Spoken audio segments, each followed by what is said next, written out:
Okay, we're here with Representative Jim Thomas. Welcome, sir. Thank you. My pleasure to be here. Uh, so the first question I was asked was describe the district. So the 49th district, which I currently represent, includes the entire city of Canton, uh, a, a little bit of Plain Township, and then almost all of Jackson Township. Uh, so as I said, I've been in this role for, I guess, a year and 10 and a half months now. Prior to that, I was a trustee in Jackson Township for 3 years. And my background was also part of that question. So I was born and raised in Plain Township, so which is part of the district, and I attended St. Michael's School growing up, as well as Canton Central Catholic. Um, I earned a tennis scholarship to Stanford University in California, so had a wonderful opportunity there.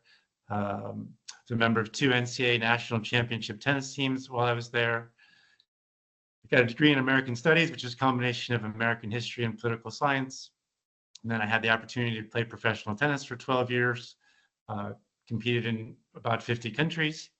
And at some point, unfortunately, the younger folks started to defeat me more than I would have liked. So that was time to stop. And then had the opportunity to go to law school at Case Western Reserve, and wonderful opportunity there. Came back, and that leads us into my time as trustee and state rep. Great. Before we get into anything really policy related, just talk to us a little bit about your campaign. How's it been going? What's the response been like? Just overall, what's the current state of your race? Sure. So the district, my understanding is it's approximately 50-50 district. So it was a very tough campaign 2 years ago, and my opponent is definitely working hard from what I can tell. So it seems like it's going to be a very close race. Like we say oftentimes, every vote's going to count, and that's going to be sure, and that's definitely going to be the case in this election. So yeah, I think both sides are working hard, and as I learned when I was a professional tennis player, there's a lot of things you can't control. You can't control the results, but all you can do is control, the work you're doing and try and follow the plan. And then, the results will take care of themselves. You're familiar with the Akron-Canton Advocacy Alliance and how the broader business communities in both the Akron and Canton regions have kind of banded together on addressing big issues that impact employers and the economy at large. With that said, from your perspective, what do you think the top issues are that are facing the business community, and how would you work to solve them?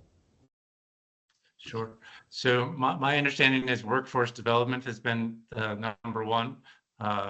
There's lots of good jobs available, but we don't have the people to fill them. So there have been some initiatives, that have passed in the last budget that I think have been helpful, or at least in the last year and 10 months that I'm aware of. For example, Stark State recently got, $500,000 from Ohio Department of Higher Education for a welding and joining center. So I think, we're fortunate to have Stark State in the district. And they also got $400,000 to purchase equipment for oil and natural gas job training. So, and that can help people in careers for construction, fabrication, repair, and manufacturing. So again, very fortunate to have Stark State. And also we have RG Dreg, our Career Tech Center. And in the last budget, career tech centers across the state received $200 million.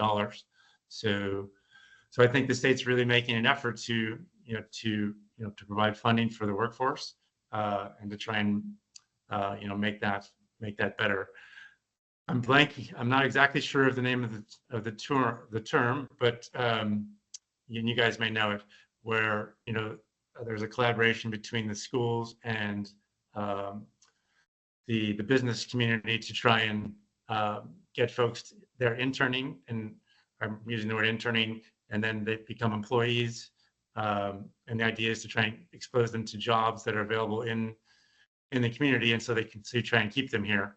I think that's been a really good program. I think Mr. Wood is his name is, he's in charge of it in Stark County. But I think that's also a very good program. Then the second big issue is affordable housing. The county commissioners and strengthening Stark, we're asked some consultants to look into it, and they've come back with a plan, which I think we're going to hear more of. So I think those are the two big issues. And while I was doing some research on that, I saw a Canton Repository article that said Canton Massillon is the #2 location in the USA for the emerging housing market, based on the low cost of living, the thriving economy, and the fact that it's not overcrowded. So there's some positive things, but we've got to keep working on those two areas. If you were to be reelected, can you share what your plans and priorities would be for next session, whether it's the state operating budget or just regular legislative activities? Where do you want to spend most of your time and attention? Sure. It's really the same as the last term. There are 4 areas. First one's economic development. I'll talk about that one first. We're blessed in Stark County to have the Stark Economic Development Board, led by Ray Hexmer, and they do a wonderful job. I know that they're promoting the area, especially with Intel coming in Columbus, and we're just 2 hours away. My understanding is that can provide some incentive for suppliers to Intel to perhaps to move into Stark County. As I mentioned before, we've got strengthening Stark. They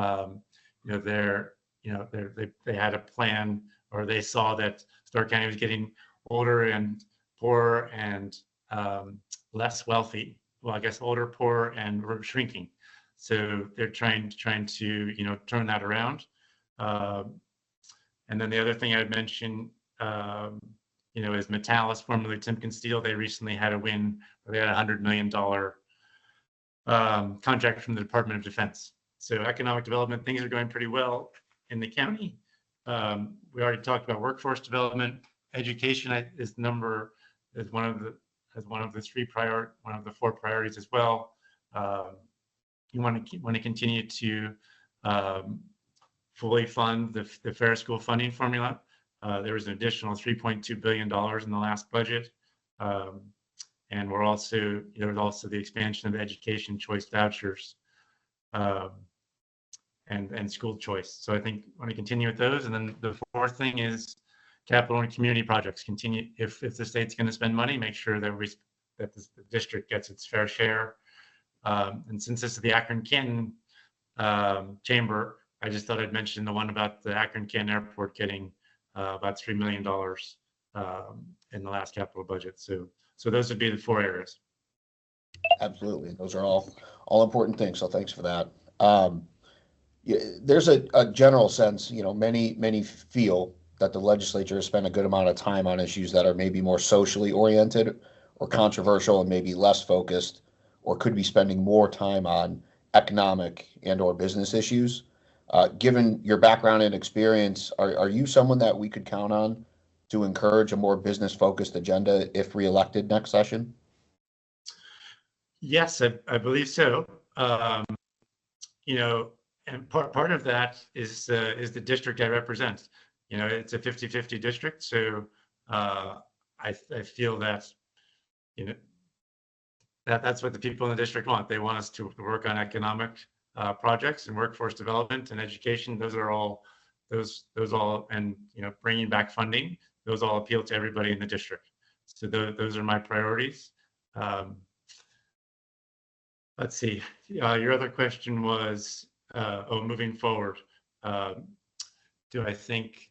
I was going to say yes. I've got some endorsements. I'll just so the Ohio Chamber has endorsed me, and also let's see, the National Federation of Independent Business, the Ohio Society of CPAs, Affiliated Construction Trades of Ohio, and the International Union of Operating Engineers. So they feel like I've done a good job, representing them during this past term. So my plan is to continue to do that moving forward.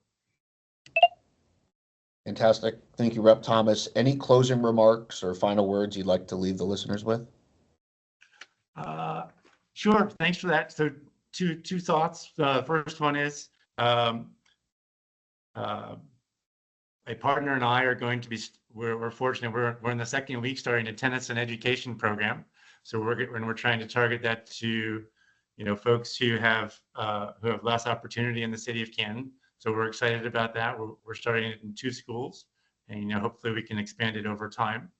And then the second thing is a question I frequently get asked is why do I think voters should choose me instead of my opponent? And my response is that during my 3 years as trustee, I had the opportunity to develop relationships in Jackson Township with the administrator, with the police, with the fire, with the business community.